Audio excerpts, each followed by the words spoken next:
मोटापे का आसान हल, अदरक चाय। अदरक चाय थकावट कम करती है और जिस्म को ताजगी देती है। इसमें कोई मसनूई चीनी या केमिकल नहीं होते, इसलिए वजन कम करने वाले अफराद के लिए बेहतरीन ड्रिंक है।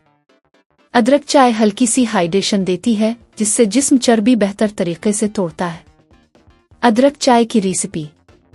अज्जा: पानी 1 कप, ताज़ा अदरक 1 से 2 इंच का टुकड़ा बारीक कटा हुआ, लीमू का रस 1 चम्मच, शहद 1 चम्मच। एक पतीली में 1 कप पानी डालकर चूल्हे पर रखें।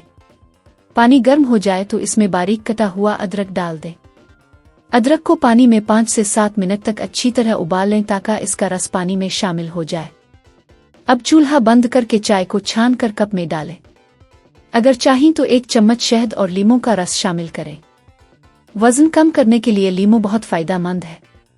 पीने का बेहतरीन वक्त: सुबह खाली पेट, खाने से 30 मिनट पहले, सोने से 1 घंटा पहले।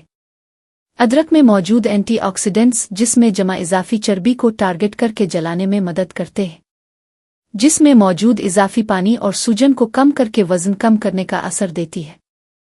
अदरक में ऐसे अज्जा मौजूद होते हैं जो जिस्म में नई चर्बी बनने के अमल को सुस्त करते हैं।